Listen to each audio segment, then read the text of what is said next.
The Lord didn't allow me to get into any serious relationships. And if they were checking for me, they didn't tell me. The Lord didn't allow me to be seen. My senior year of college, I was in my first real relationship.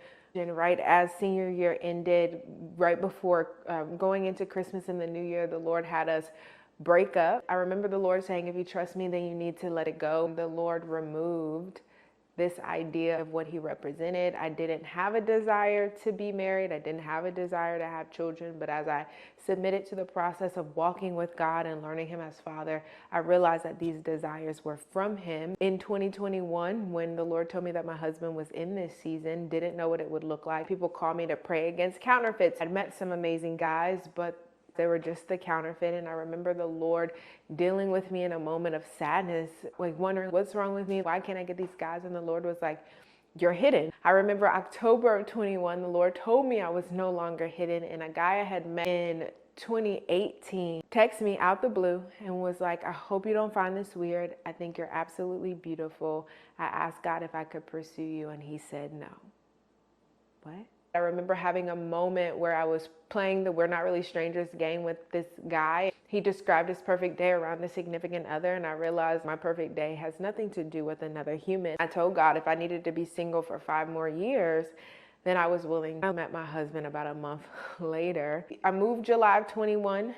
We met December of 21 on a Christian dating app. It was called United Young. Now it's called Holy. He moved to Texas by faith in March of 22. So the day he got off the plane was the first time we met in person. We started courting from March 22 until September 23rd, 2023. We got married. So it was just a process of saying, like, God, you said you wouldn't play me.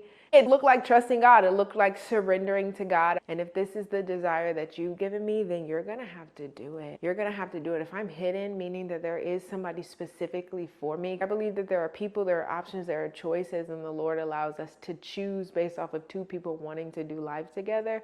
That was my thought process until I met my husband, and I'm like, wait a minute, this man was single-handedly created for me, and I thank God for God. So I think it just depends on our callings. I think it just depends on what God is doing in our lives. Be encouraged.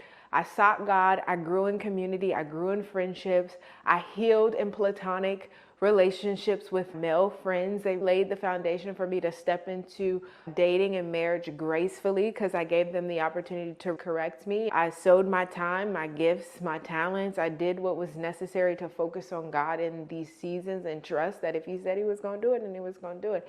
And now here we are, 6 years from the moment my last relationship ended. Now I'm married. Be encouraged, girl.